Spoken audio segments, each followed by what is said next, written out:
So good morning. Morning, Father. How are you? I'm doing well. How are you today? I'm okay. It's been an interesting weekend. It right? has. It feels like a very long weekend. It's one of these weekends when we have faith formation, so it's very demanding. We know that it's very tight in schedule. It begins early, and we had an interesting topic today about how to deal with teenagers. So it brought up lots of opinions. Mentally, I'm tired.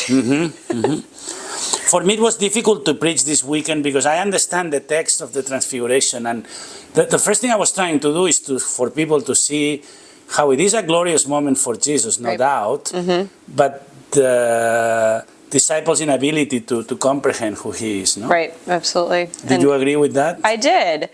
And it's interesting because to me, he makes it so obvious, but me 2,000 years later, he makes it so obvious. He takes them to the top of a mountain. He's there with Moses and Elijah, the law and the prophets. He's standing there as the fulfillment. And they must have been so shocked to suggest what they did suggest, which I probably would have been shocked. I would have said something worse, probably. Yeah. But then how difficult it is for people to accept that the disciples, at least at this point, are struggling mightily. That's why, probably that's why the Jesus takes them to experience this. No? Right. I was trying to see how the Transfiguration shapes or models or helps us with our own transformation in Lent. And there are so many things there. Listen to God saying, listen to him, probably because they were not listening.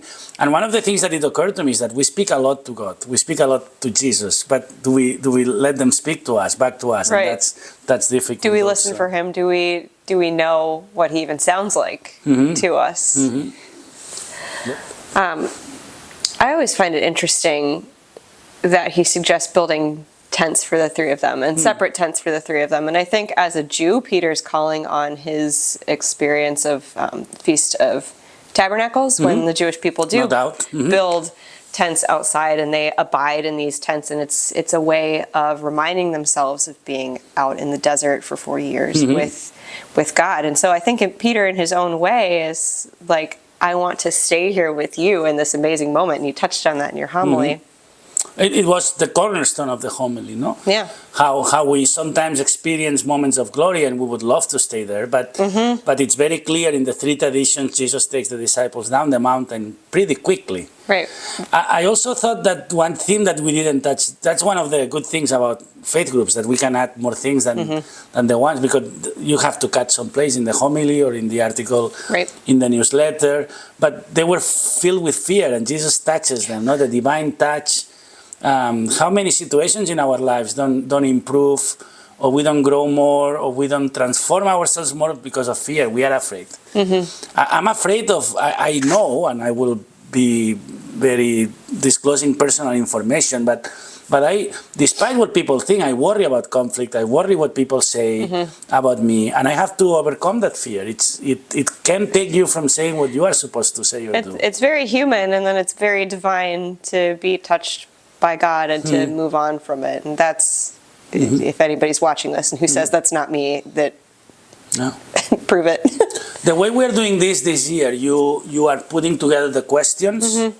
Faith Groups has always been based on the Sunday homily, and we're still doing that. Where do you think the questions will come from? What directions do you think you will take them?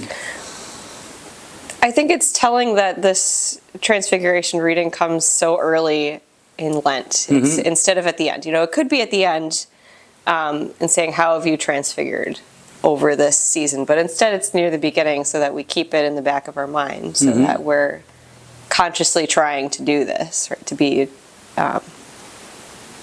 be transformed more into the image of God. And so I think that's going to be the basis of the conversation that we propose. The homily landed on one of the observances, fasting, which maybe is what worries me most this year around. But maybe we could ask them about what's authentic fasting for them, for those doing faith groups. And for me, fasting has taken me to interesting places this Lent. Fasting from many things, as you know, from personal experience also, how you think you've come to a place of comfort, and that and just one single event can blow everything out in pieces. My entire life, every time I get slightly comfortable, God drops a bomb on me, and He just does not want me to stay there. Just like on the mountain when Peter brought the disciples back down, we can be with Him and be comfortable, but only for a minute, because that's not our mission. But it had to be reassured. There is part of the text also on the vindication of Jesus, maybe not vindication, but the affirmation of Jesus. Like the voice of God. Imagine that you are being criticized by family members or parishioners, and then you hear a voice saying, "This is my beloved daughter, Jess." Oh, that would be wonderful. Listen to her. Wouldn't that be great? Yeah, that's. But in many other ways, we may experience that affirmation. No, I mean, you see it when you take the most difficult option. When you really are thinking not about yourself but about others. There are little caresses you say in English of God that you experience also. Things that happen. I've always experienced this. So maybe an invitation. The Transfiguration also invites us to this courage of doing the right thing, right? And God will take care of us, right? And not magically, not of everything. No. We are still humans, and we still suffer, and not everything is always going to be wine and roses. But but you know what I mean. Yeah, and really leaning into that comfort of God rather than other people.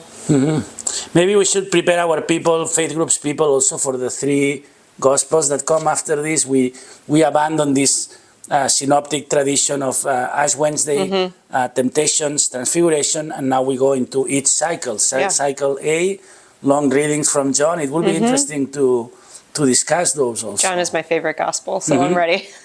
And it's very interesting. For me, I was always a synoptic guy, but when I've been aging, I understand more John's gospel. And John, you have to understand levels of redaction, and I mean that probably speeches were added afterwards, and if you go to the essence of the action, you see something very similar to the synoptics also, despite what people say. Yeah, exactly. No, the threads are the same. In any way, I hope this Transfiguration weekend encourages our people to continue the Lenten transformation. I love the season. I don't know if I'm conveying this well, but I would do a year-long Lent. Of course, we cannot do that, and we shouldn't do that. But it's a beautiful season. Intellectually, I would love that, but just knowing how Lent goes for me every single year, no. Okay. Anyway, we'll meet again. Hopefully, our people will have good sessions today, and we'll meet again next week. It's the Gospel of Jesus meeting the Samaritan woman at the well. I love that. It will be an interesting discussion. Looking forward to your homily. I heard you told me that somebody said that we should do a podcast. A couple people have mentioned that. I said sure in all our spare time. I'm missing the one I had, which I listen to sometimes also to see what I was thinking 3 years ago. Oh, yeah. So maybe we should do that. Anyway, see you next week, Jess. See you next week. Take care. You too.